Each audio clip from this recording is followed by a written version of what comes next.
in salaries across, across all spectra. Make your dispensary is open, like my dispensary in my village is opened 2 days in a week. So 2 out of 7 days. The other 5 days, you can't access primary health care, in the villages. Why? There's go-slows, and I think we recently received a strike notice from the doctors. The inequality in access in rural areas, I've already talked about that. We have seen corruption and mismanagement, especially in KEMSA. The resource allocation, like I alluded to before, in counties, to counties, and the UHC agenda, which has remained by and large undone. If we move to social development and gender, if there are people who have been hoodwinked in this regime and by this regime, it is the women of this country. Everything from the pre-election promises of how many women will be in cabinet and how women will have access to markets and, all those promises have been not met, but they have been broken.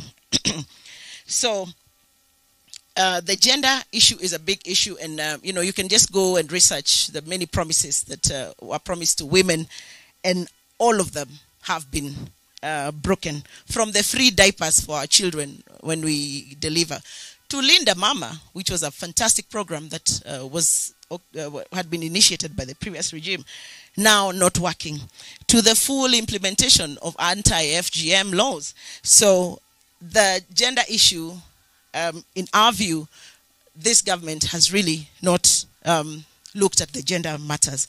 There's been poor access to retirement benefits. I think I saw that reported. And the reason why you cannot access your retirement benefits in this regime is that NSSF has been forced to invest in government. If you look at who is buying the bonds in the Nairobi Securities Exchange every day, just last week yesterday, day before yesterday, they raised 34 billion.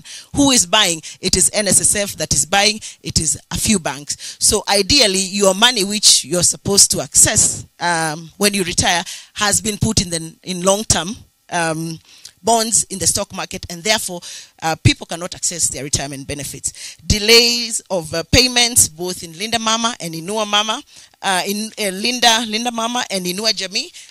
I already talked to that. The last is the issue of youth. This is pretty straightforward. The issue of the Talanta Hela scandal. The issue of the Talanta... Oh, sorry. I didn't carry you along. My bad. Oh, my goodness. Thank you. Thank you. The last one is the issue of youth sports and the creative economy. There's been a huge... scandal around Talanta Hela that we also, the president launching and, having an acrobatic feat in, I think, wherever they were launching, saying that they have launched a program that called Talanta Hela. And in exactly 2 weeks after that, Gladys Boss-Sholei goes and says there is nothing like Talanta Hela, it was a scam. So youth sports, once again, has been nothing but disastrous. You have heard about the issue of the Paralympics team. There are athletes complaining of delayed payments or non-payments at all, corruption and mismanagement of their funds against a myriad of promises that included even free internet in all markets and in all schools within first 100 days of these people being in government. So I'll not go through the promises, but in our view, the youth, sports, and the creative economy, which was a great ticket item for them, remains largely undone. With those few remarks, allow me now to welcome P.S. Torome to take us through housing. Thank you.